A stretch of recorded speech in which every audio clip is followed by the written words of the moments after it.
Kinder Institute colloquium of 2021-2022 school year, and the first one we've tried to have live since the spring of 2020. So we're all actually surprisingly nervous at this, and here all coming to you from a different, not from high atop Jesse Hall, but from the Smith Forum at the Reynolds Journalism Institute, where if you could see these rows of high-tech plastic seating, you could see just how socially distanced we all are. So I'm not going to wear a mask while I'm trying to talk on this, but everyone else is here, so we're trying to be as approach this new world as safely as we can. And I'd really like to thank our guest, our first guest, Tom Balcerski, for both volunteering to be the first speaker this year, and also for braving Hurricane Ida to do it. Apparently his, in fact, it actually sounds like some kind of miracle of science that he managed to, the streets were running with water, but somehow the planes were flying out of LaGuardia. And Tom was able to make it. So we really appreciate that. We also appreciate, even though we're not going to be able to do our usual receptions for a while, we still do appreciate our sponsors, Logboat Brewing, and then we hope to get back to being able to sample their products back in the seminar room sometime again soon. Tom Balcerski is, to tell you a little bit about Tom. He is an associate professor of history at Eastern Connecticut State University in Willimantic, Connecticut. He got his PhD from Cornell University, MA from the State University of New York at Stony Brook, and a PhD again from Cornell. And he is an expert on the history of the old political history and gender history, but then the unique combination of gender and presidential history. His book that he's got is called, which I highly recommend to everyone, is called Bosom Friends. Is this even on the thing? Okay. Gonna turn this up. Bosom Friends, The Intimate World of James Buchanan and William Rufus King, which is a biography of our worst president and his roommate, about whom there were rumors, most of which Tom, I think, says are just rumors, but it's an interesting book, and it's an interesting book anyway. And he's kind of what he's talking about today. The Party of No is from a new project about the old Democratic Party, of which I'm sure James Buchanan will definitely be a part. And we'll try to do this, and we'll let Tom take over. He'll do PowerPoint. We'll come back and try to have the usual Zoom Q&A at the end, and that ought to be real interesting because we're standing here, but we're going to try to bring people up on Zoom. But I'd like to turn it over. I would desperately like to turn it over to Tom Balcerski right now.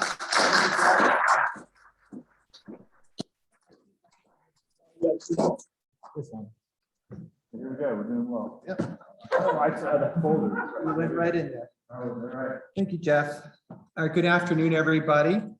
And I really appreciate you rolling the dice on being here today. And I think we're going to come up with a good number. And for me, anyway, it's really just a great pleasure to be here because this allows me to speak about new research, which for any historian, any scholar really is so exciting. We're trying out new ideas and new projects. And this is really my first forum publicly to do so. So in some ways, it's going to be a test drive, but I think a successful one if you will let me. So the project's title is The Party of No When Democrats Were Conservative. And I have up on the screen here, as you can see, some pictures of some Democrats from this period. And it sort of goes chronologically from the upper left to the bottom right. So you'll sort of take them in and see if you agree with me at the outset that this should be our list of Democratic presidents of the United States, or perhaps too many or too few are included. So it's something of a test your knowledge of history. In my talk this afternoon, I would like to explore the major contours of the party system across the sweep of American history as a way to understand the operation of the Democratic Party over its more than 225 years in existence. Now, as you already may have noticed, by tracing the history of the Democratic Party back to the 1790s, I'm implicitly arguing that its origins rather lay in the Democratic Republican factions, later united by Thomas Jefferson and James Madison over the first 2 decades of the 19th century. And for my title slide, you can also see who I consider warranting the label Democrats in its fractious, multitudinous, and often contradictory forms throughout American history. And I should say, if you can name all these people on the screen, give yourself a pat in the back, but I won't give you a pop quiz. Indeed, my talk today proceeds from a fairly simple assertion.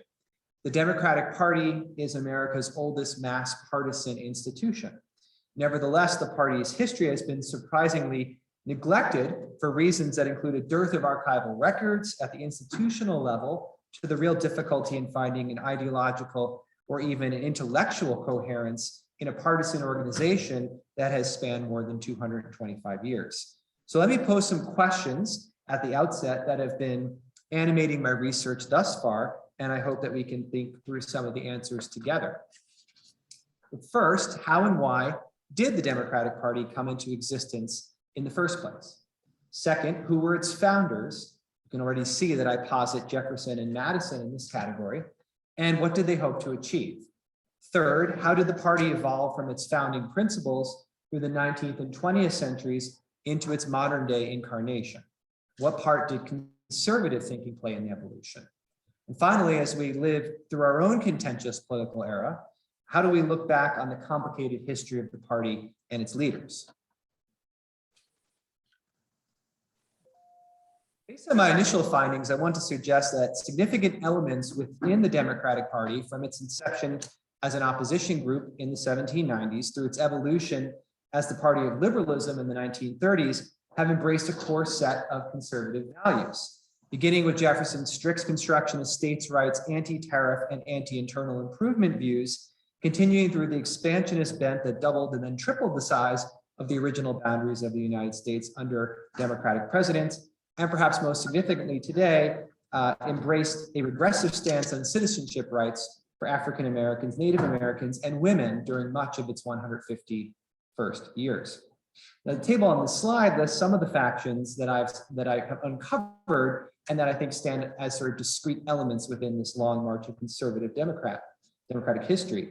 The Jeffersonian Southern Democratic Republicans, Jacksonian Southern Democrats, the Hunker faction in New York State, the Northern Peace Democrats, the Southern and Midwestern Bourbon Democrats, Southern Segregationists, the Dixiecrats, and finally, this amorphous last group that has variously been called New Democrats, Third Way Democrats, and Blue Dog Democrats.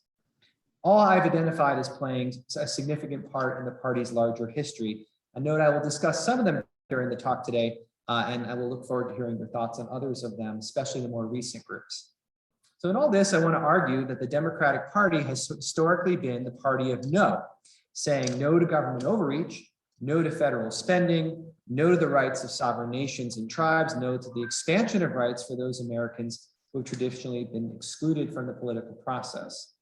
And at the same time, the Democrats were the party of yes in certain other ways. Yes, in the expansion of a lowercase d democratic rights for property for white men who did not own property, including the all-important issue of suffrage for those same men, and also embracing European immigrants to this country throughout this same period.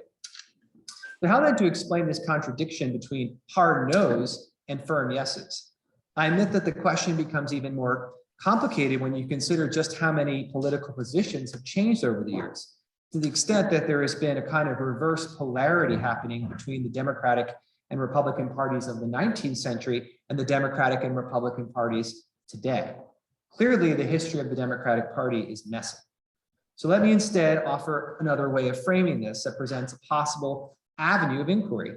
Namely, what would the history of the Democratic Party look like if it included not only its leaders, but also its rank and file members? When we include not only the majorities, but also the minorities within the party, we may get a different picture. So let me say that the many visions of the Democratic Party make sense in this view when the party is conceived as a coalition of competing factions and disparate elements, all battling for supremacy against one another. By foregrounding organizational structures first, and considering how they flow up to leaders, platforms, and campaigns, I propose to expand the history of the Democratic Party to go beyond just candidates to include funders, partisans, and of course, voters. As a vast coalition, therefore, spread across the nation, the party's history reveals that while positions have changed over the years, fundamental aspects of a core conservative identity, and especially its embrace of that same usable history, have nearly lasted to this day. The resulting tensions, I think, as pressures from within and outside the party to change with the times have therefore been among the greatest forces in shaping the party's 225-year history. So my interest in this new project stemmed from this earlier work I did into the relationship of these two prominent 19th century Democrats, James Buchanan, who is pictured on the left, and William Rufus King on the right, the subject of my first book. Although Buchanan and King eventually both became proud Democrats, they each came to embrace the party of Jackson in different ways. Their political fortunes in many ways tracked those of the Democratic Party during the first half of the 19th century. Buchanan, who began his political life as a Federalist, stood against the War of 1812, voted for a protective tariff, and promoted the value of a national bank.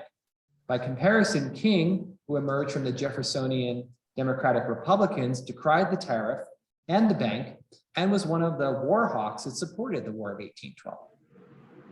The rise of Andrew Jackson as a presidential candidate in 1824, however, clarified the partisan politics of the day and brought these two men together, as it did for so many Democrats. In the 1830s, when both men served in the US Senate, they positioned themselves as among the only true conservative members of the Senate capable of uniting the Democratic Party in the decades ahead. Buchanan and King stood at the forefront of what we might call the transformation of American conservatism during this time. So the partisanship, first of Thomas Jefferson and then of Andrew Jackson, did much to end the old era of deference and instead reimagine a new American society where equal political rights for all white men by virtue of their whiteness and manhood became the norm. By the 1850s then, this Democratic Party had become a tool for conserving white men's individual rights and equality, and thereby reinvented American conservatism. It would hold on to this mantle for another generation, but even as it moved into a progressive mode, starting into the 1890s and culminating under Woodrow Wilson's 2 terms, and even from there, the liberal flowering of the New Deal, this party, or at least important aspects and factions within this party, held on to its conservative views until its dying breath. If the Jacksonian conservatism of the 1850s had become reactionary, its standard bearer in the election of 1856 had come to harden his views in fits and starts.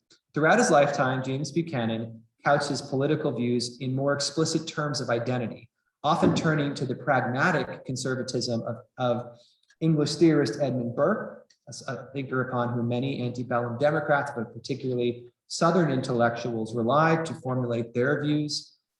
And he did so by particularly criticizing, for example, religious enthusiasm, and I'm quoting here, exhibited from church pulpits during the slavery controversy, the growing presence of isms and ideology in antebellum politics as opposed to prudential statesmanship. As it did for so many political figures in the 1840s and 1850s, the shifting sands of the party system increasingly became a cause for concern alongside these changes. And having done a lot of research into the Buchanan papers, I was again looking through some of his letters to see how he positioned himself as I was preparing today. I found one from 1851 where he wrote to a correspondent about his partisan views, stating unambiguously, "I go against all amalgamations of the old parties. The Democratic Party is in the main the true union party of the country, and I shall never surrender either its principle or its name." And similar, during the election of 1856, which of course he was the candidate, he again reiterated his view that the Democrats stood for the, quote, great cause of the Constitution and the Union. But was Buchanan correct in this assessment? The twists and turns of his own political course as a Federalist turned Jacksonian turned staunch conservative suggested that multiple strands led him to this final view of politics of the 1850s. And in the process, it made me wonder, similarly, to the extent to which men like Buchanan had influenced the Democratic Party, and by comparison, how the Democratic Party had influenced them in return. In other words, what came first, the political chicken or the partisan egg? Do political leaders reflect the views of their party, or do they shape them? Possibly the first person to undertake a study of the history of political parties in the United States was none other than John Quincy Adams, who in his spare time as Secretary of State penned a manuscript that he completed in 1825, but it wasn't published until 1941.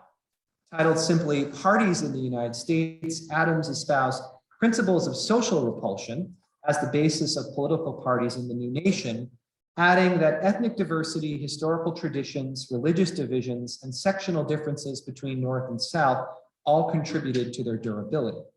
The Republican Party, again here he's talking about this group that in the 1820s called itself the Republican Party, that he had come to embrace by the 1820s, he believed, Adams believed, fought for lowercase d, democratic principles and the cause of human rights. But with the rise of this Jacksonian movement, Adams would over time come to change this view, aligning himself first with the opposition Whig Party and eventually with the anti-slavery Free Soil Party. More than 60 years later, in the aftermath of the Civil War, historian Walter R. Houghton created what may be the first infographic, ambitiously charting US political history on a single page in his 1880 book, Conspectus of the History of Political Parties and the Federal Government. The accordion-like diagram, when fully unfurled, visually argues for a timeline of parties, policies, persons, and events that courses like a river through history. Houghton implicitly relies upon an analogy comparing politics to waterways so that he can track the changing identities of parties, in some cases quite rapidly, in many ways like a changing course of a river.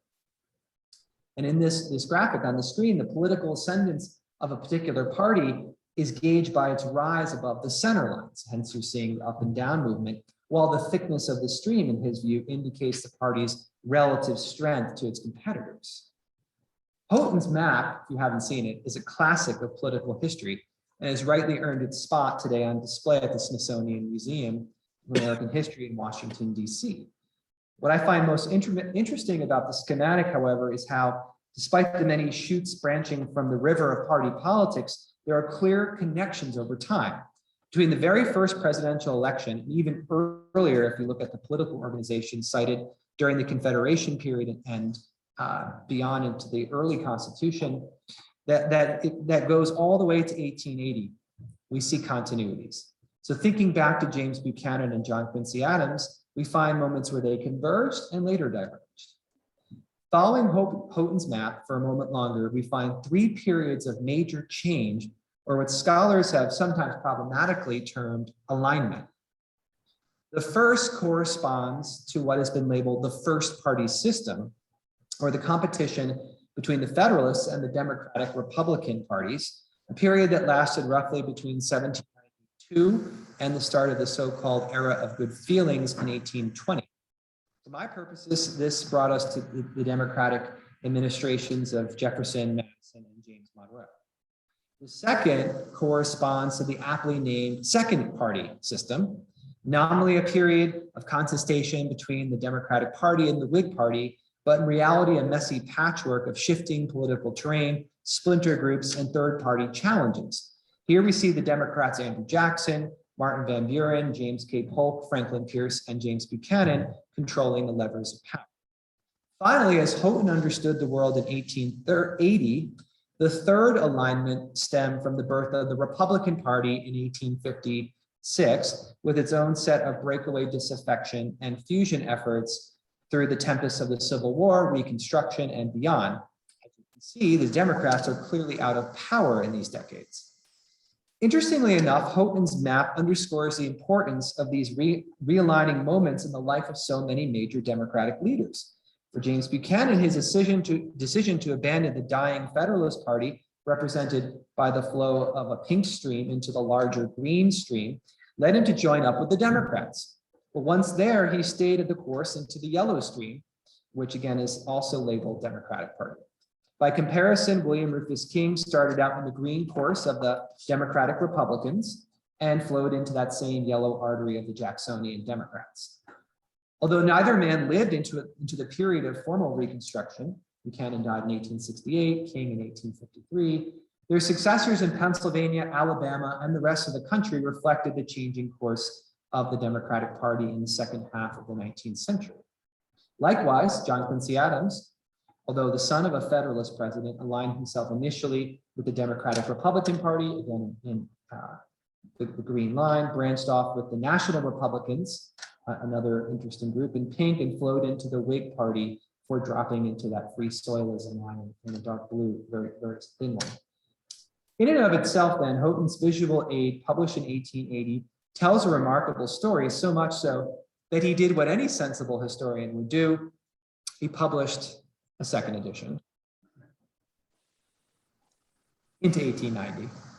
It was a fortuitous update. By 1890, as we can see in the fourth blue arrow on the screen here, if I can get it to move. There we go. Fourth blue arrow. To the right. The Democrats had regained control of the White House with the election of Grover Cleveland in 1884. So you can now see their stream is on top briefly there because they only held on to it until 1888 with the election of Benjamin Harrison. And he wasn't yet able to see what came next with Cleveland again in 1892. So what happens next then from this period, Houghton had jumped 10 years. Maybe we should keep going with it. Maybe we should go beyond 1890 and poke our heads, dare I say, this is like sacrilege for me as someone who was trained as an antebellum historian, into the 20th century. That is because having determined a first party system, a second party system, and a third party system, political science and historians alike naturally came to the conclusion that there would need to be a fourth party system. But sadly, those richly illustrated valleys of the 19th century have been replaced by more utilitarian timelines. No more hand illustrated graphics these days. Once more, the realignment comes into view, with the Democratic Party leading the change this time around, because the fourth party system roughly corresponds to the fusion created by the Populist Party with the Democratic Party, as personified by the presidential candidate and campaign of William Jennings Bryan in 1896. The onset of the progressive movement, along with splinters in the Republican Party, gave us Woodrow Wilson for 2 terms, followed by a period that may be called, I think, the wilderness years of the Democratic Party, the 1920s. The disastrous Democratic National Convention of 1924, which lasted more than 2 weeks, an all-time record, and resulted infamously in the inability of this group to condemn the Ku Klux Klan, may well be a low point in the party's history. However, as before, change was in the making, because following the fourth party system, as I mentioned, we must get to the fifth party system. Though I admit at this point, if you're with me, some of this heuristic value is starting to lose some of its analytical punch. For example, I don't find the terms fourth and fifth party systems used very often in scholarly or popular literature. That being said, the changes wrought in the party by the nomination of Al Smith, a Catholic and a so-called wet, i.e. wanting to end prohibition, someone in 1928 who lost, but set the stage, importantly, for the nomination and eventual election of Franklin Delano Roosevelt in 1932. Following Roosevelt's death, as we all know, Truman assumed the presidency. Democrats JFK and LBJ came next during the 1960s, with Jimmy Carter getting 1 term in the 1970s, Bill Clinton a pair of 4-year terms in the 1990s, and Barack Obama his 8 years in 2008. And in case you have somehow been asleep this past year, Joe Biden, our current president, is a Democrat. I do find it interesting, however, that this particular chart at least ends in 1932, as if the parties had reached their present day form and nothing new under the sun had taken place among the Democrats and the Republicans to warrant an update. As historians, of course, we know this is not the case. And in fact, political scientists began debating this point in the late 1960s, emerging with a consensus that yes, the fifth party system seemed likely ended by the tumult of 1968, yielding a sixth party system, number 6. And they also noted quite correctly that the pattern of alignment had been taking place every 36 to 38 years. Which brings us to 2008. Well, I've yet to find scholarly literature, found some other stuff here, that suggests the existence of a seventh party system One only needs to do some back of the envelope math to date it to 2008 with the historic election of Obama. And I think here too, this is where lived experience comes into mind. If it feels important to us today, it's 13 years later, it means it was. Given this delightful meme depicting a near biblical triptych, the elections of Obama, Donald Trump, and Biden, the mythology of Star Wars tells us, you know what, we're on the right track. Or maybe it tells us that American politics has just become one giant meme. So besides the problems of charting the twists and turns of the Democratic Party during the 20th and early 21st centuries, we are left with an even larger interpretive challenge, one I think that has a much more pressing application to our present moment. How can it be that Joe Biden and Barack Obama are part of the same party as Grover Cleveland and James Buchanan, or for that matter, as Thomas Jefferson and James Madison? In other words, what does the first party system have in common with this seventh party system and everything in between? I mentioned that this is a history that's been neglected, but I'm by no means the first historian to ask these kinds of questions and to investigate the Democratic Party's history. I feel especially lucky, in fact, to be joining you here at the University of Missouri, since two notable historians of American political development and the Democratic Party spent their working careers right here. The first, Noble Cunningham Jr., wrote several books about the early Democratic Republicans. These are works still cited today, especially Jefferson and Monroe. And in many ways, his successor, Robert Rutland, wrote the most recent single volume history of the Democratic Party, published in 1995. Both were a faculty here at Missouri. Other notable entries in the field, including the political journalist Jules Wickover's Party of the People from 2003. It's eminently readable, I recommend it. And the eminent political historian's opus about the antebellum period, Sean Valence's Rise of American Democracy, to me stand out as the kinds of histories that one could write in taking different tracks. But without delving too much into a discussion of historiography, let me say briefly that these four titles and many others in the bibliography of the party's history all wrestle with finding the balance between what the party achieved for the larger public good versus what the party did to limit the public good, to limit the rights of those who were not deemed part of the polity. On the whole, these are, I think, largely celebratory works, though Rutland and Wickover, and say nothing of Valence and Cunningham, are both exhaustive and rigorous in their own ways.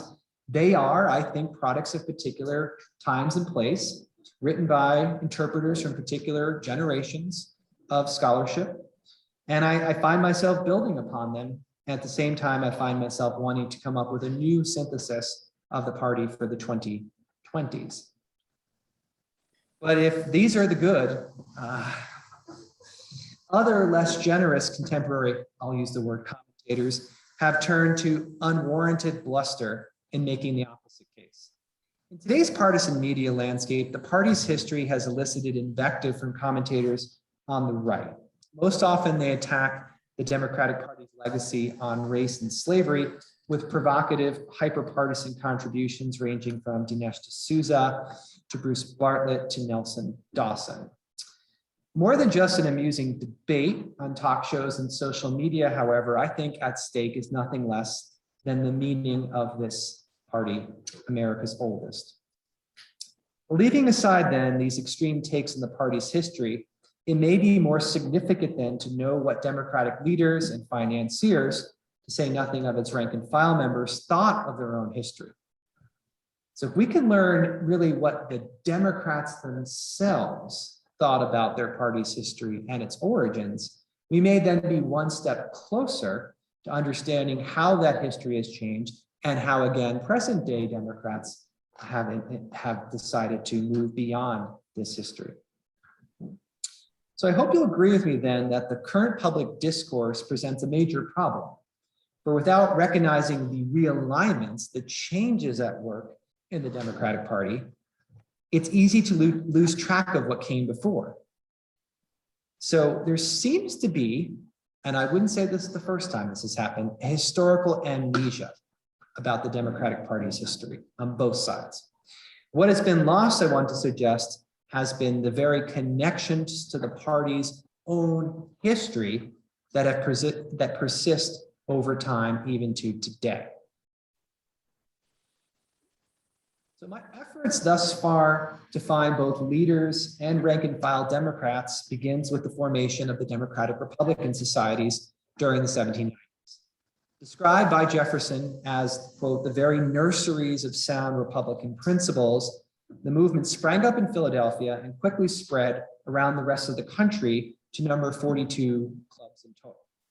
Decried by their Federalist opponents, as in this political cartoon from 1793 featuring Jefferson standing on a table, he must have been over at Willie's the night before, David Rittenhouse looking through a telescope, and Citizen Genet standing on the right below an African-American man, as in all in favor of racial democracy and mob rule. Key feature of the Democratic Republican societies was their stance opposing the current, that's to say, the ruling Washington administration.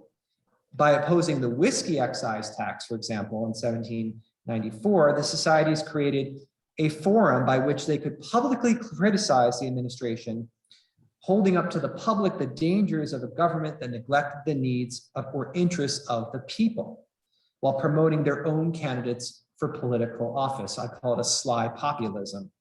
In response, though, the party in power, in this case, Washington and his Federalist supporters, condemned the societies. He decried them as, quote, fomenters of rebellion.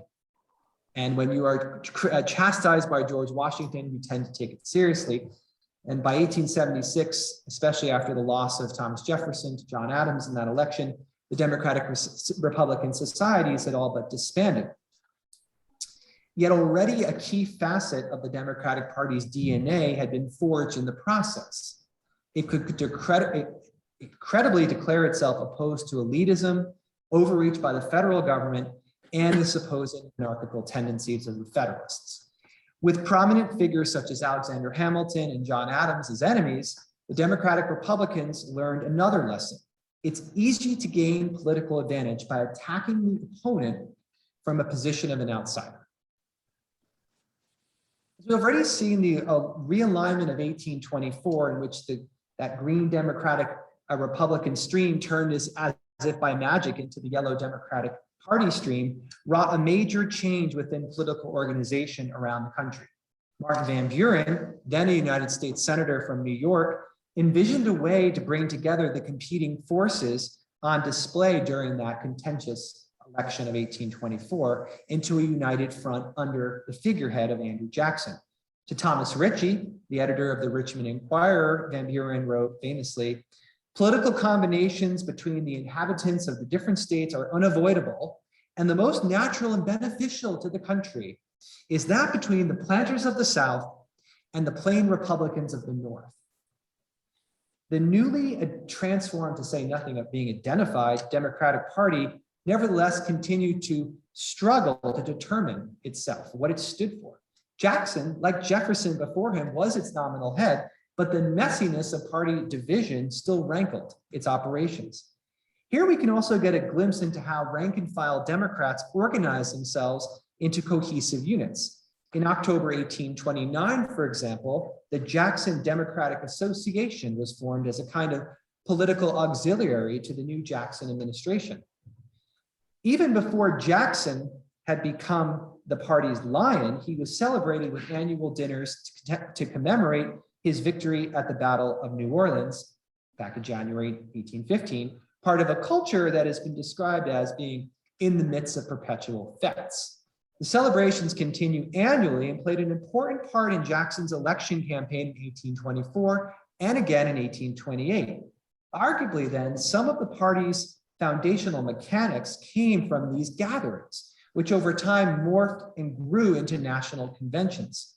The first of which was held in 1832 for the express purpose of selecting a vice president to replace John C. Calhoun, Jackson's first vice president, with a new one. But at the same time, the celebration of Jackson, whether as a military hero or political leader, threatened to overshadow the legacy of the party's founder, Jefferson. And this leads us to the infamous Thomas Jefferson birthday dinner held on April 13, 1830. Jefferson's birthday. On that occasion, President Jackson himself played a starring role in the gathering assembled at the Indian Queen Tavern in Washington, D.C. In the wake of South Carolina's efforts to nullify the federal tariff passed back in 1828, this was the so-called Tariff of Abominations, the dinner was fraught with tension between South Carolinians, including Vice President Calhoun, and Jackson and his supporters. Robert Hayne, South Carolina, who had earlier that same year debated Daniel Webster of Massachusetts in the Senate, once more instigated matters by offering a toast, quote, "to the union of the states and the sovereignty of the states." The bait now offered, Jackson rose and in a loud voice declared, "Our federal union, it must be preserved." Sheepishly then, Calhoun responded with a toast of his own, "The Union, next to our liberty, the most dear." Now, one of the leading lights of that dinner was none other than Missourian Thomas Hart Benton.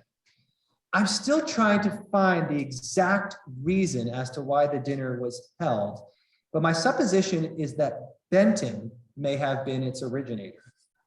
For an announcement appeared in the Washington United States Telegraph that, quote, "about 90 members of Congress have united in the celebration, namely friends and admirers of the Democratic Republican principles of Thomas Jefferson." And we find after the event, especially it's Benton who is writing up narrations and reports about the dinner. He wrote, Benton did that, he did not list that there were any toasts with a bent towards nullification. This despite Jefferson's, as we've seen, strict construction of states' rights, anti-tariff, and anti-internal improvement views, suggesting that invoking the memory of Jefferson as party leader did not necessarily mean embracing his views. I think that's a key point. Not for the last time then had historical amnesia proven a powerful force to craft party identity. The story of the Jefferson birthday dinner of 1830 is well known in the annals of American political history. Less well known is how the memory of Jefferson and Jackson worked in tandem, although not always in perfect harmony, to continue the tradition of Democratic Party politics and particularly gatherings. A major development in this arena was the establishment of the Democratic National Committee in 1848. By that time, the Democrats had gathered in national conventions in 1832 to select that new vice president. They chose Martin Van Buren. In 1835 to pick a successor to Jackson, Van Buren again. In 1840 to reiterate their support for Van Buren. And in 1844, presumably to elect Van Buren again. But of course they didn't. And that's when things get interesting. When they instead chose the first dark horse candidate, James K. Polk. Polk's retirement in 1848 opened the door once more for a wide-ranging competition from which Lewis Cass emerged as the candidate. The first several chairmen of the Democratic National Committee led only nominally.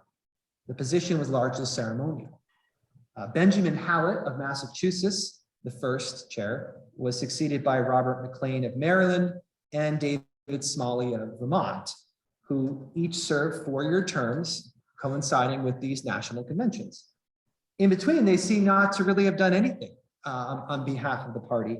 Robert McLean, for example, who chaired between 1852 and 1856, left the country on a ministerial appointment to China during much of his time as the so-called chair of the party. The first man to use the office of the Democratic Committee National Chairman to wield influence was August Belmont, a German-American financier from New York City. Belmont's rise to power reflects the peculiar confluence of factors that opened doors to European immigrants throughout the 19th century, and particularly brought them into the fold of the Democratic Party. He had been an agent of the Rothschilds firm in the United States, leading after the Panic of 1837 to found his own company, August Belmont & Co. He came into politics, however, through family connections, since John Slidell, senator from Louisiana, was the uncle of his wife. Belmont then had in his position as consul a hand in the Ostend Manifesto in 1854 and supported Stephen Douglas in 1860. It was through Douglas then, who succeeded as the nominal candidate of the Democratic Party, that Belmont obtained the position of party chair. A war Democrat, Belmont was an avowed unionist and helped to hold off the Peace Democrat faction from obtaining power within the party. Yet during what he called the most disastrous epic of the annals of the Democratic Party, he witnessed the defeat of first George McClellan in 1864, Horatio Seymour in 1868, and Horace Greeley in 1872. At 12 years in the post, Belmont is still the longest serving chair of any major political party, though Democrats William Barnum of Connecticut, 1877 to 1889, James K. Jones of Arkansas, 1896 to 1904, James Farley, 1932 to 1940, and John Bailey, also of Connecticut, 1961 to 1968, all stand out for their longevity. Today, party chairs serve at most 4 years and often only 2 years or even less at a time.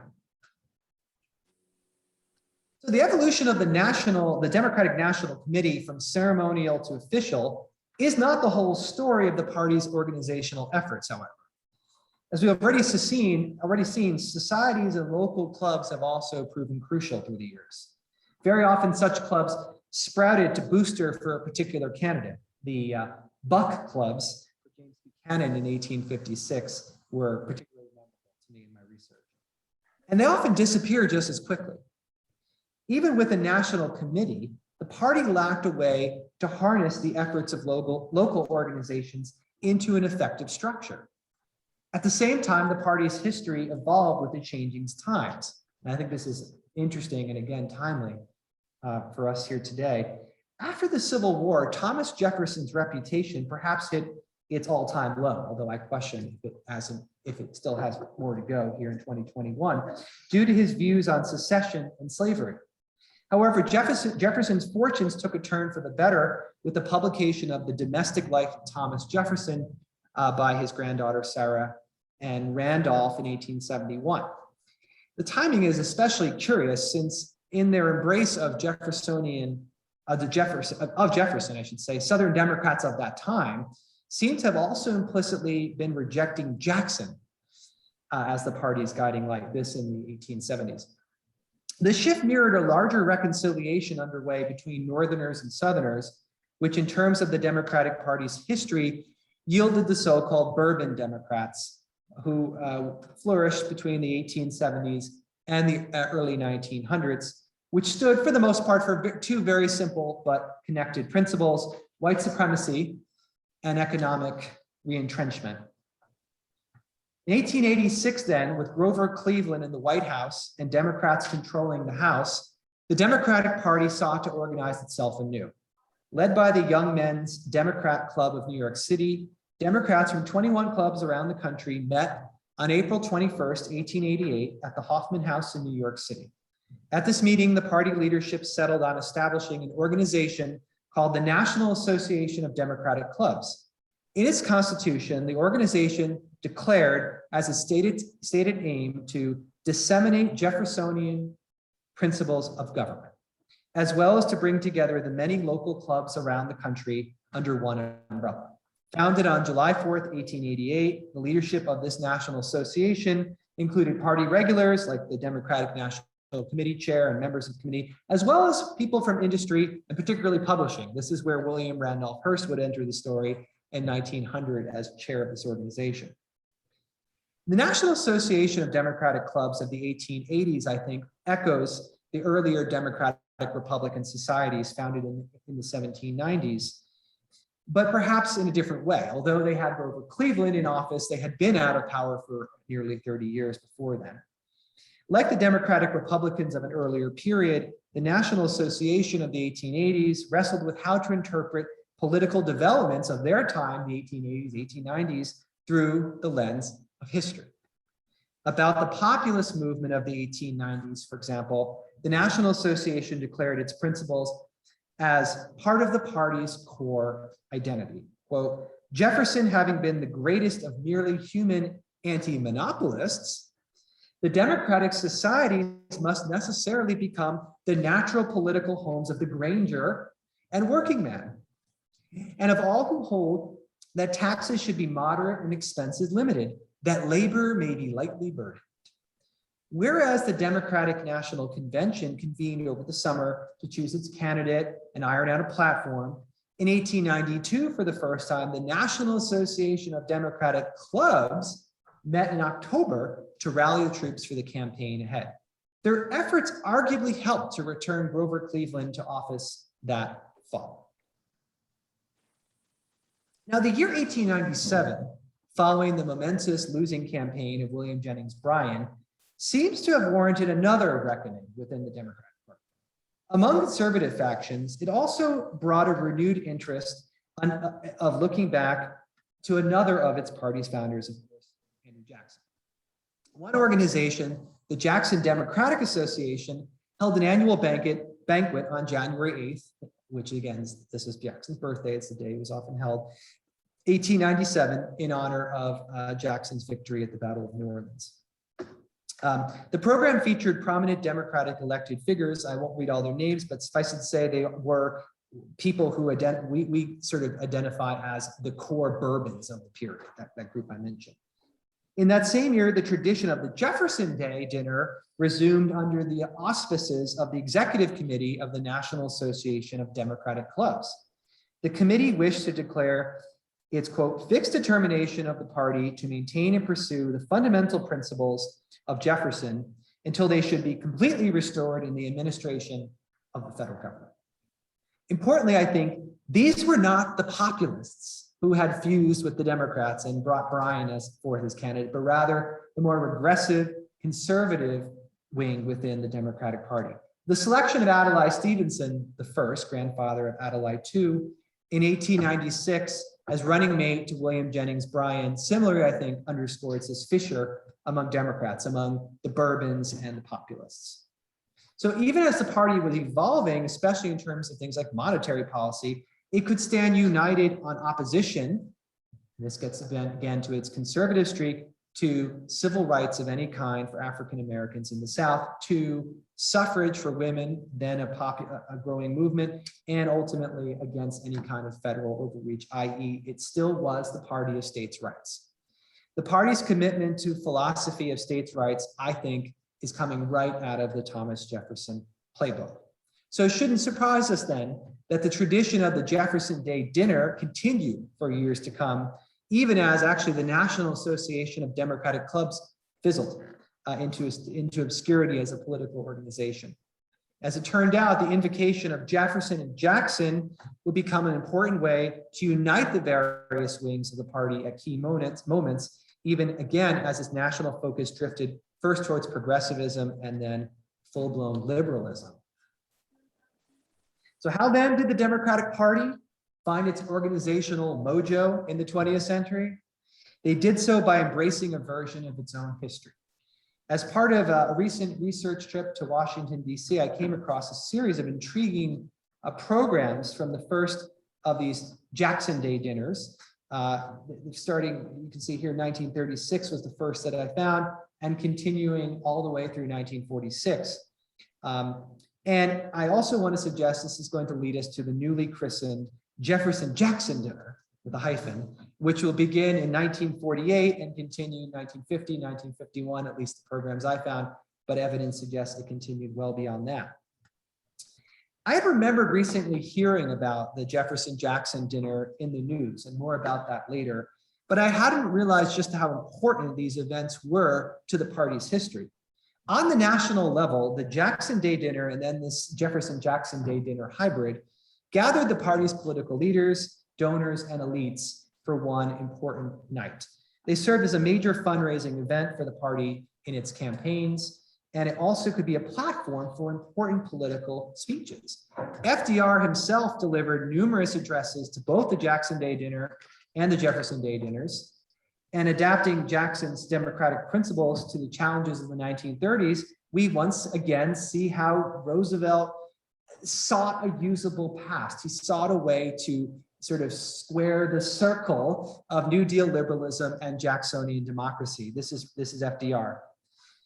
Following the fundamentals of Jefferson, Jackson, adhered to the broad philosophy that decisions made by the average of the voters would be more greatly enduring for and helpful to the nation than decisions made by small segments of the electorate representing small or special classes endowed with great advantages of social or economic power. In other words, the special interest groups. Roosevelt delivered Jackson Day addresses between 1936 and 1939, and in 1945, he was scheduled to deliver an address for the Jefferson Day dinner, but it was never held since he died the day before. It would have been FDR's last speech. A draft actually does survive of it. So as I say, the addition of Jefferson's name to the Jackson Day tradition, this merger of sorts, happens in 1948. And I think that's a significant point in the Democratic Party history here, because I don't need to tell you, this is the year Harry Truman ran for president. Perhaps the Democratic National Committee wanted to associate itself with Jefferson's legacy, a move that Roosevelt had solidified 4 years earlier through his commemorative address at the dedication of the Jefferson Memorial, also his support for the Jefferson Memorial during his presidency. And perhaps too, they were cognizant of the value of history, because it was, after all, the 100th anniversary of the founding of the Democratic National Committee in 1848.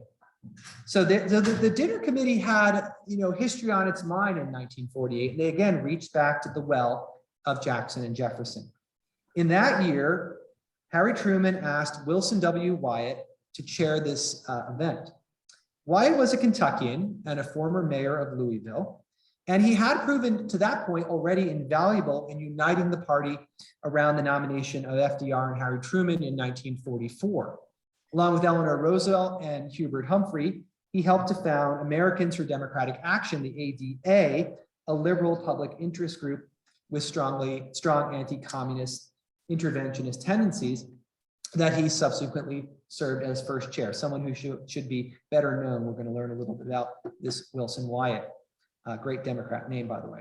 Interestingly, given his public support for Truman at the Jefferson-Jackson dinner, the ADA initially supported Dwight Eisenhower for president in 1948 before moving over to Truman, although Wyatt was not involved in that support. Wyatt actually also served as the campaign manager for Adlai Stevenson's 1952 and 1956 presidential campaigns. So we have a true dyed-in-the-wool Democrat here. Here we see him speaking at the 1948 Jefferson-Jackson dinner as chair. And as chair, he also, besides giving an address, he actually wrote a very interesting kind of preface or welcome letter in the program of this dinner, which I found, as I said. He titled it 1948, A New Challenge to American Democracy. And in it, we see him reading again the party's history, now through this kind of Cold War liberalism that he was becoming a pioneer of with Truman as candidate. And significantly, we find Wyatt reconciling the conservatism inherent in the politics of its former leaders, particularly Jefferson and Jackson, by connecting them in interesting ways to the liberals, Wilson and Roosevelt, through a commitment, and this again, buzzword of 1948, to human rights. Citing the 1848 Democratic National Committee's resolution that the party stood for resisting all monopolies and exclusive legislation for the benefit of the few at the expense of the many, Wyatt put the pieces together of a lineage of the party's greatest leaders. It has been, he said, the great privilege of our party to provide great leaders in times of great crisis. Out of the historic procession of Democratic greats, Jefferson, Jackson, Wilson, Roosevelt, has grown our cherished tradition of faith in human values. Wyatt acknowledged Jefferson as, quote, our party founder, lionized Jackson as the plain spokesman of the plain people, touted the liberal democracy of Woodrow Wilson, and the great Democratic leader, Franklin D. Roosevelt. Summing up the factors that united them all, Wyatt concluded, by tradition and by conviction, the Democratic Party puts its trust in the people. Jefferson and Jackson, Wilson and Roosevelt fought the people's fight. The tensions between the party of Jefferson and the party of Jackson had been compounded then by the party of progressivism and liberalism of Wilson and Roosevelt. But it was still, in Wyatt's reading, one Democratic Party. These invocations, I think, also helped to mollify the Southern wing of the Democratic Party, which in 1948 was not happy. As you also may know, several Southern states walked out of the 1948 convention from their own convention. They were the so-called Dixiecrats, who ran their own candidate that year, Strom Thurmond of South Carolina, which left in the popular mind Truman for dead. But famously, that was not the case. The subsequent Jefferson-Jackson dinners of 1950 and 1951, as we sort of look ahead and how the party evolved in Truman's term, seemed to me about rebuilding this party identity after this defection of an important Southern constituency, the Deep South, as well as, again, serving a fundraising role. Perhaps through the past, the Democrats of the mid-20th century hoped to build a stronger future. Of course, looking back into the history of the Democratic Party, bless you, only takes us so far in determining its current politics. I've only made it to 1948. But it does provide the outlines of a crucial factor, its core identity and historical legacy. By way of conclusion, then, let me round out the story of the Jefferson-Jackson Day dinners in the later 20th and early 20th century as a way of providing, I hope, a fitting ending. After more than 185 years, the Jefferson-Jackson tradition has seemingly run its course. In 2015, the Iowa Democratic Party joined the ranks of several other state-level organizations, including Mississippi, Florida, Missouri, Georgia, Nebraska, Indiana, Minnesota, Virginia, North Carolina, and Texas, by deciding to rename its annual dinner. Quote, the vote today, this is party chair Amy McGuire of Iowa, confirms that our party believes that it is important to change the name of the dinner to align with the values of our modern day Democratic Party, inclusiveness, diversity, and equality. Iowa now celebrates the liberty and justice celebration, while Missouri Democrats gather for the Harry Truman dinner. So indeed, the embrace of these three values, inclusiveness, diversity, and equality, bespeaks a new identity for the Democratic Party, one it has been attempting to claim for more than a generation. On the Democratic Party national website, a similar line appears, one, I think, though, with only half an eye open to its history. Quote, for more than 200 years, our party has led the fight for civil rights, healthcare, social security, workers' rights, and women's rights. We are the party of Barack Obama, John F. Kennedy, FDR, and the countless everyday Americans who work each day to build a more perfect union. It's a nice platitude, though interestingly one that specifically begins history with Franklin Delano Roosevelt and ends with Barack Obama. Democratic Party of 2021 cannot quite seem to grapple with its longer history, or perhaps it doesn't want to. The issues have changed, the people have changed, the voters have changed, leaving only a sense, a vague one, that an organization that has persisted for 200 years, well, must be worth something. It reflects a certain kind of splintering, not altogether different from other moments where the course of the party has diverged. Today's Democrats are aware of the limitations of their coalitions. Very aware.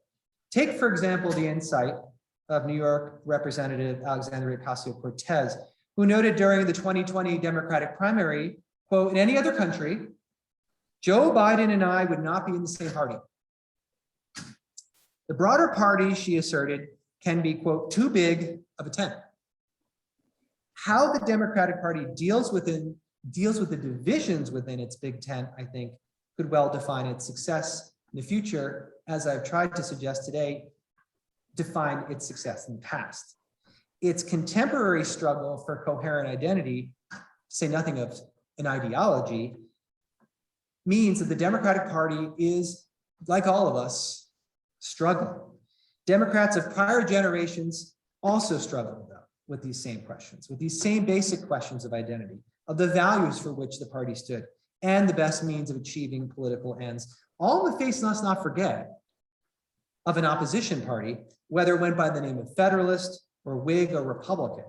For while the party of no likes to think of itself as being shaped on its own terms, very often it was shaped by its reaction and opposition to that other party. And that, in many ways, is how its identity is formed.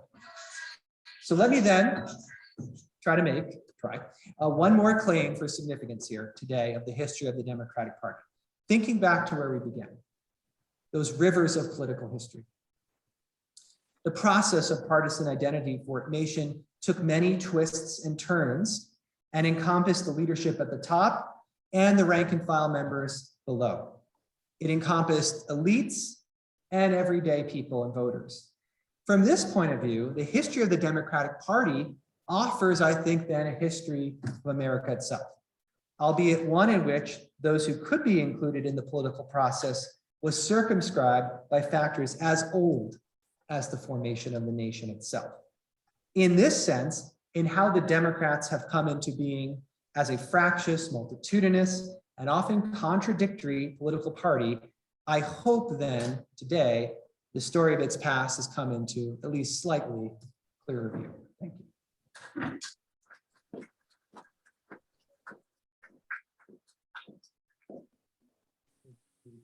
I'm not sure how we're going to Stop the screen, skip share, and then we will go. When she grabs. Well, here. Then we can maybe move back to, yeah, so then they can see more of the screen in the process. Maybe move the camera back and you can vote. Yeah, that's good. People on the screen.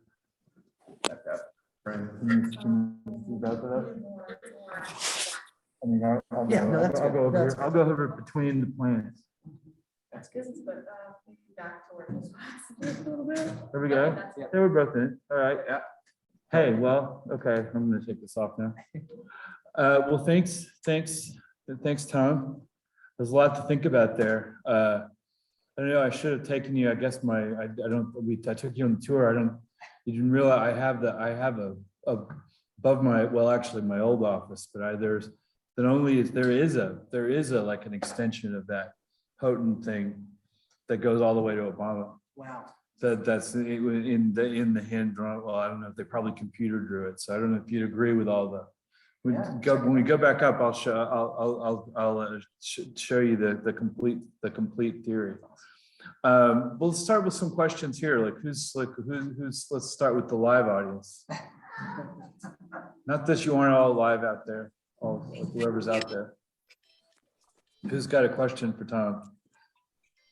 Oh, thanks. I thought it was very, very interesting, especially toward the end, when you bring in the idea that an opposition foster your own identity.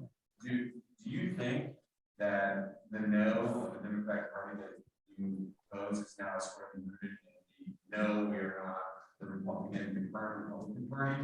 And is that survivable, given the size of the 10 Democratic Party?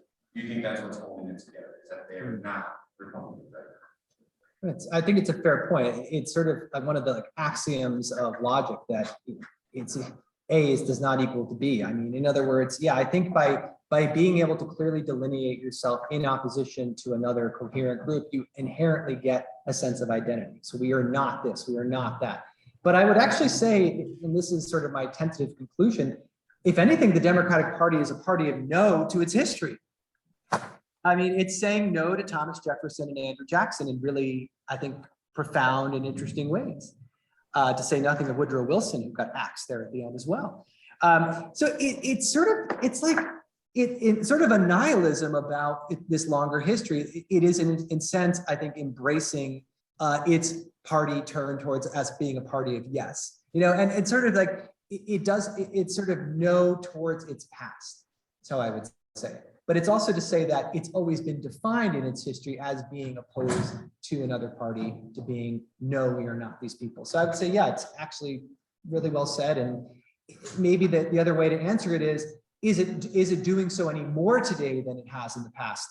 And there I would say, I'm not so sure. I'm not so sure that the kind of political rhetoric we saw, for example, in the last campaign was completely, I'm not this guy and I'm not that guy. But I do think in elections where incumbents are unseated as we saw, there is a lot of that in voter, I think, motivation and in what brings people to the polls. So, the party may think of itself as sort of having a positive vision for America and lays out X, Y, and Z plans, but voters may say he's not the last guy. And that may well be also, that's kind of negatory comes into mind cyclically based on sort of who's running against who when. Go ahead. In the middle of your presentation, you mentioned Thomas Hart Benton Yes. and Benton's, I guess, proposal that Jefferson, while he would lead the party, would not, like his ideals would not be the leading ideals of the party. So if that is true, how are the core ideals of the Democratic Party founded, and how are they changed as time moves on? So to your point, I mean, I think it changes implicitly with each generation, whether we go with this every 36 to 38 years, this alignment theory notion, whether we go with how the opposition party fractures, splinters, and recoalesces, whether we go with a significant presidential election that yields some kind of sea change. It could also be exogenous, it could be some kind of war or other world macro event. That I think is actually more important in some ways to the shifts, that kind of the shifting sands or the shifting stream.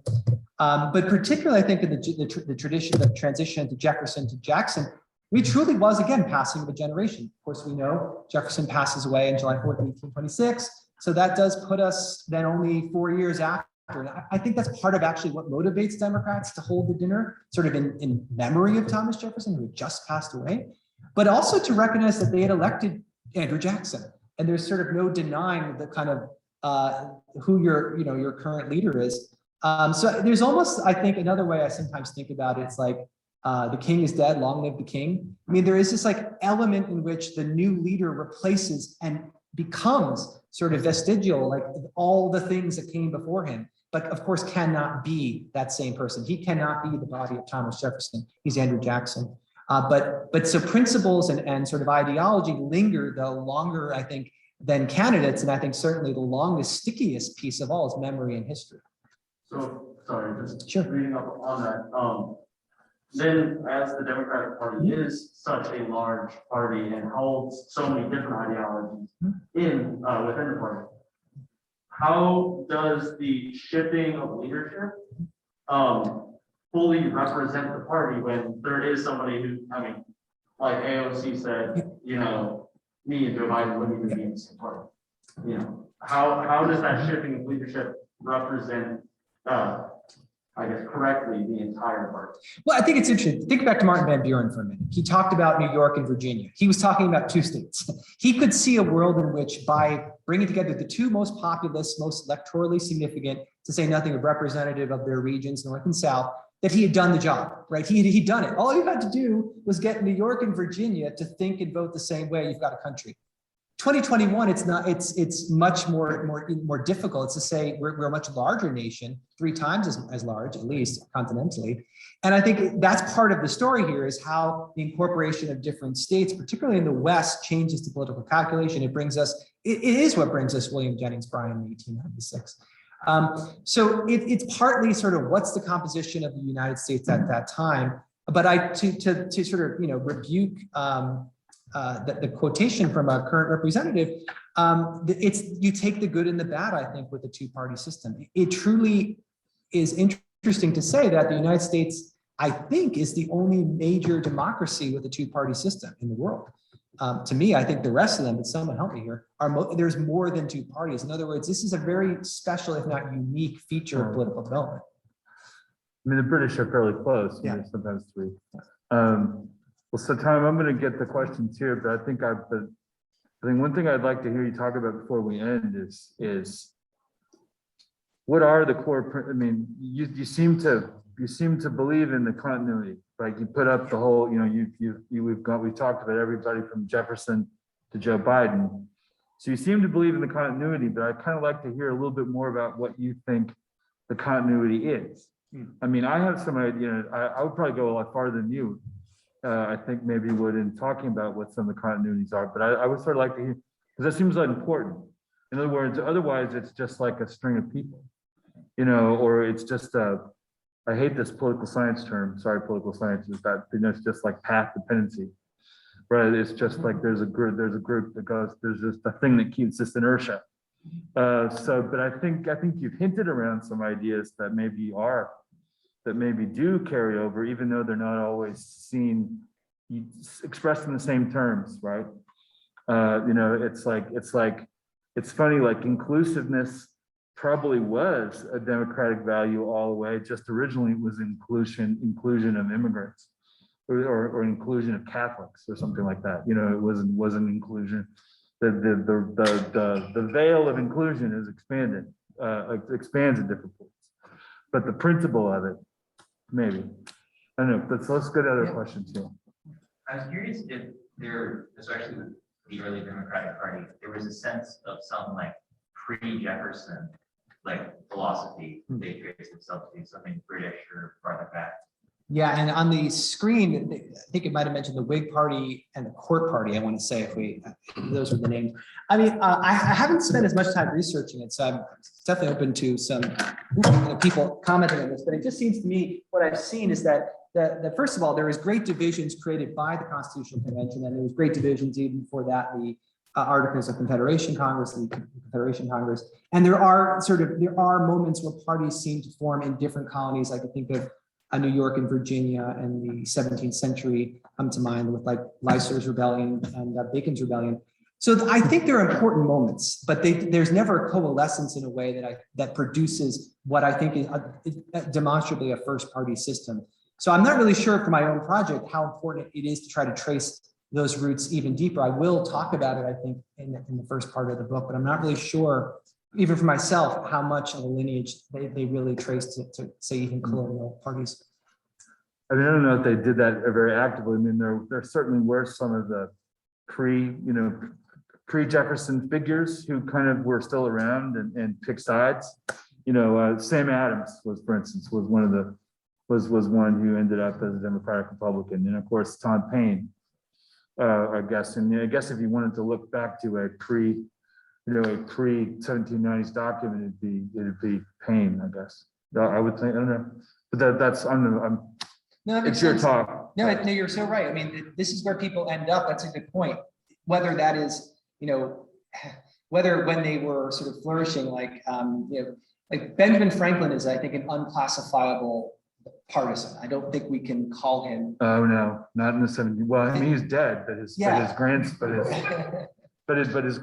and a lot of and he was like roundly attacked in Philadelphia by the Federalists. I mean, he was so Franklin is one you probably put, even though he was very British dead. Yeah. Who else? We have anyone else here or anyone online? Anyone? Go ahead. So I don't know if this is something you can touch on at all, but if, as part of what you're describing, the Democratic Party is sort of this party reacting to opposition groups, and that's part of their longevity, their ability to organize and adapt. How then has the Conservative Party lasted as long as it has? Is it a similar thing where they're both reacting to each other, or is it this Conservative Party has more set ideas and Democrats are still reacting to that, or is it kind of back and forth feeding? Yeah, actually, your question is really astute because it's making me think about, is there something inherently like a sort of do these factions or these groups within the Democratic Party's history, does their conservative response to the party's direction, is that almost like an inherent feature ultimately of parties? Is that there's going to be sort of those on the one side, the vanguard pushing ahead of a particular direction or agenda, and those telling them to slow down and wait. I think that's sort of natural within a group. I think like you could even look into like a sociology of a group and sort of see how it operates in dynamics. But when you do expand it out to a nation as large as ours, it's going to end up being probably witnessed in key moments. So like conventions was a place you would see this battled out, particularly in platforms, the selection of candidates. But now I think that the way we see it is are in primaries. That seems to be where the field is at its most open. You see, like, for example, on a stage of a debate, if you have 10 candidates, there's going to be a more conservative candidate, usually for Democrats too, as well as more liberal candidates. And I sort of think like who emerges out of Democratic primaries, at least in the last 40 years, really does show that calibration and that equilibrium coming into balance. And I think the last selection with Joe Biden really was like the scales balanced from my viewpoint within that field. And so I think it's to say that there's still balancing that happens, and there's still a kind of weighing, equalizing of the scales. And so maybe that's how it persists. It's in major candidate selection and platform writing. I think those two things. Well, I mean, Tom, would you say you're writing a history of the Democratic Party or of the sort of conservative tendency within the Democratic Party? It's maybe the latter point is what I was suggesting today, and I think it becomes the former by extension. Yeah. Jace. Just a quick comment and then a question. Really enjoyed the paper and the comment that says that hats off to you to try to make sense of this really diverse political party. And I mean, maybe really comment is to lean into the fact that I perhaps disagree with Jeff, that there isn't that. No, we never There isn't disagree. a lone star. There isn't that underlying continuity. I mean, I think we get that in these long You're out of the parties. Sorry, I was trying to avoid my shame. We get that in these long histories of parties when they're connected to a particular institution, like the Tories and the Anglican Church, or to a particular ideology, the communist parties, etc. The Democratic Party is rather different. So its history is this tangled mess, and I guess that's the fun bit of it. That's my comment. My question was, women didn't feature into your talk. I just wonder how that might be an important bit of the story when you get to the 20th century, in the late 19th. And couldn't that actually be the easiest explanation for why the Democrats now are distancing themselves from the Jackson, Jefferson tradition and the great man idea of that's how you organize a political party, that's how you paper over the cracks. This is an anti-patriarchal political institution now. So that sort of thing wouldn't work. I mean, you'd see that, you'd expect that from other parties, but not from the Democrats. I guess women, gender, how does that fit into your? Well, it's two quick things about it. It's an excellent point. First would be that even within sort of the 19th century, in the clearly pre-women's suffrage moment, women's activism across the two-party system clearly favors first the Whigs and then later the Republicans. So the women have a much less significant role within the party, within the Democratic Party, all the way up until I'd say the 20th century. That really begins to change. There was a formation of a women's Democratic club, and there's like an association, an auxiliary, and then we eventually get to really women finally having a seat at the table with the 1916 convention, and then they begin to filter in at various conventions and finally into cabinet. You might say that glass ceiling was only shattered with Roosevelt, Franklin Roosevelt. So that's maybe part of the story. There, I think women generally, and this is sort of, I'd have to really think about how I could prove this, but for various reasons tended to be voting Republican if they could, or before they could, or in some states they could. These are in the West where women's suffrage first came in. These are Republican bastions. So the very first women voters are Republicans is going to be one way to think about this. And Democrats were generally against women's suffrage as a platform up until Wilson's more or less forced into it. So yeah, I think there is some dragging of heels on women's rights and suffrage. But the second thing I wanted to say, again, with my work on historical manhood and sort of expanding the notion of gender, is to say that friendship and sort of these relationships within parties and among men, I think is also a critical part of the story. I spent a whole book looking at one particular relationship. What I'm finding in further research here is how these friendships do continue across within the party over time. It's actually not that unique a phenomena to find someone like a Buchanan and King coming together within a party. And I think therefore it sort of connects to a point. There is an exclusion of women in the process. And it's not for nothing that I think the majority of the presidential candidates of the 19th century coming out of the Democratic Party were either widowers or bachelors. We have 3 bachelors in Buchanan, Tilden, and Horatio Seymour. So I'm actually writing a paper on this, the Bachelor Democratic Party. It's like, there is something about it, and it's not just Buchanan is how I would say it. So I do think an absence of women is maybe kind of the point for some Democrats, or at least a kind of hierarchy of gender which they embrace. And you're right, it's a patriarchy. And AOC is gonna be really mad now. Is there one more? Well, one more, but then you're gonna come back because I asked you a question. Jay said you didn't have to answer it, but you should answer it yourself. Okay. Let's go ahead. I just want to follow up on the question. Oh, good. But I'm curious in terms of gender authority, how much value is focusing on the official role of women and the official for suffrage? Because one of the things that really struck me and that has struck me a lot of times was to hear people talk about the patronage system in the antebellum period, is how often it relies on internal connections. It relies on aunts and sisters, and I think in Belmont you mentioned his mother is uncle, or there's some kind of connection there. So I'm curious whether or not you see women acting in an unofficial role in the formation of these parties by creating these kind of.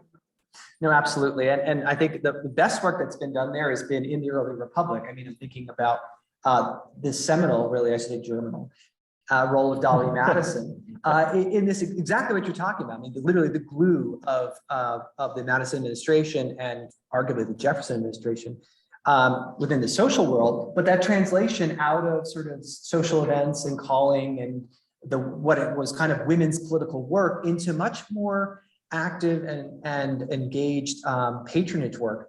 I think part of the problem with extending that narrative is that patronage changes quite a bit after the early republic.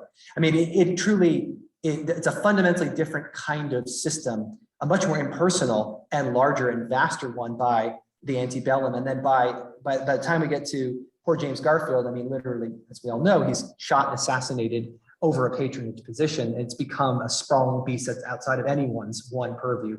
And so I think in a way, the loss of women's sort of, I think, not supremacy, but sort of influence, I would say, in this process is one of the gains of Jacksonianism. And sort of like answering your question, Jeff, it's what are their philosophies is to always give rights to those they represent at the expense of others. I mean, it is a party of no in that sense, because it's like they're embracing propertyless white men as the constituency, and they're in effect, they're actually displacing women even more so. I mean, it's truly, it's one of the legacies of Jacksonian democracy is to kind of tamper down, even within the party, women's influence, and I think. But that doesn't continue to now. I mean, so Right. the question I was trying to ask you is if, and it actually is rather agnostic on the question of whether there is a central idea, is just if you're going to talk about the continuity, it seems like there should, that would make more sense, it'd be more convincing if there were, continuing ideas you could articulate. I have Because some. clearly the party of no thing Yeah. stops working, Yeah, no, you're right. I mean, Jeff's right in that. I think a theoretical, say nothing of like an invented catchphrase, because then I'll be famous, right? Yeah. But something like that like a phrase, like for my Buchanan and King book, I used the phrase intimate male friendship. And it was, it combined some words that we know and we maybe were used differently, particularly intimacy. I have to admit, I don't have my buzzwords yet. And that's partly what I'm still working towards, is trying to come up with, in 1 or 2 words, a phrase that captures everything I tried to say today. And so I really appreciate the question, because it's going to get me thinking along those lines. We got one Zoom question. Okay, we have one Zoom question, and we're just I guess call yourself up. They can, Chris, you can come on yourself, I think. Oh, it stopped screen share. Oh, is that what? How do we even do that? Yeah, you have to actually. Well, I mean, it's not showing the same on here. This is just to get, there we go, up. Okay. I guess that's the second. And then, hang on, hold on.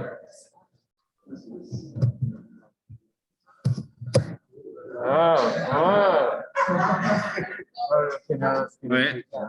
But I'm not sure. I do this see the is- chats. Where is he? He's up there, he's up there at the top. Oh, yeah, yeah. Well, that's me. Maybe? Chris. And then it's- Then Oh, then I spotlight. gotta There go. It's so hard to move the mouse. Last time. All right, Chris. Ladies and gentlemen, Christopher Deutsch. Greetings. So I really like this talk, and my question is just a continuing of this conversation. Yeah, all right, just read out the question, Chris. Yeah.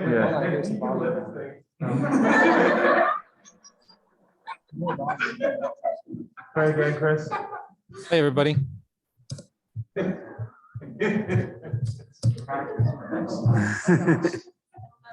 Well, apparently this wasn't as easy as. Yeah, it should be coming through. Just type it, Chris. I have it on there. It's All right, can they still hear us? Oh, I just. Let's hit the button on the keyboard, I think. This one, I think we turned it off. Okay, we've. You gotta go. I don't think we did. Oh, now they're now. So they want it down. Yeah, it's muted. Okay. It's muted. Yeah, we're muted. Okay, Chris. Some. Our mic. This microphone's still on. Let's just turn and go back where we were.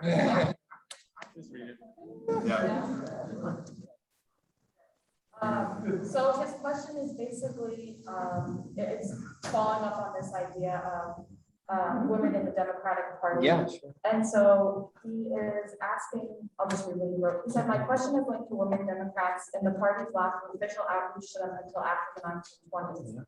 What about married Democrats, and in this case, particularly E? Is there any evidence of married couples playing a key role in party? I mean, absolutely. I think it's now I don't see it. It's a fine question. Yeah, thank you, Chris. No, just to give you like maybe a methodological answer, since one of the great benefits of, for me at least, of being here today has been I was able to go over to the State Historical Society in Missouri and read some correspondence of Democratic politicians.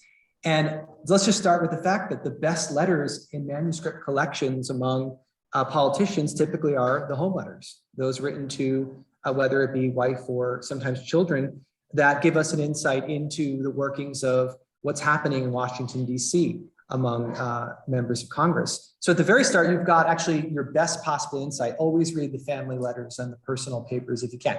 Now, in terms of like, formal and active political partnership, sadly, again, it's the other party in some ways that I would answer the question. It's the Republican Party, because again, we don't talk about him, but the guy who ran against Buchanan, John C. Fremont, I know you want to talk about him because we got the Missouri connection, but in my line of work, no, but Jesse Benton Fremont was an extremely important, and I would argue politically active, co-equal partner of that campaign. And she actively was out there campaigning with John C. Fremont in 1856. And, there's perhaps apocryphal story of Lincoln meeting Jesse Benton Fremont, calling her a female politician. We know they met, and he did not like her.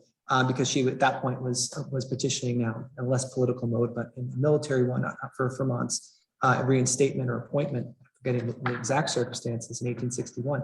But I would say, there are examples of that. They actually tend to be on the other side. Again, Whig women are more active. Dude, Jesse Benton Fremont.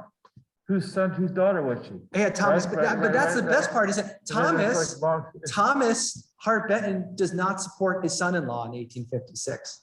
He supports Buchanan.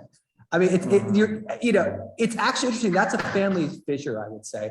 But that's just one example that one could look at in the 19th century. So I think that's a good way to potentially do it. Then we get to first ladies. that's another potential kind of avenue to sort of see how it affects particularly presidential administrations. Among the Democrats, if I had my list up, there's only a handful I get to work with because so few had first ladies.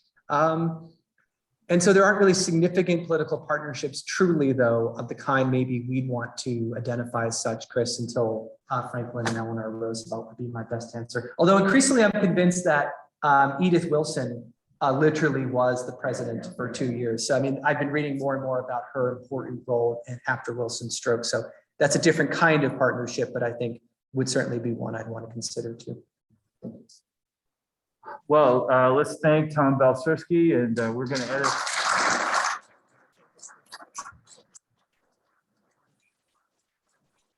We may edit out some of the technical hiccups.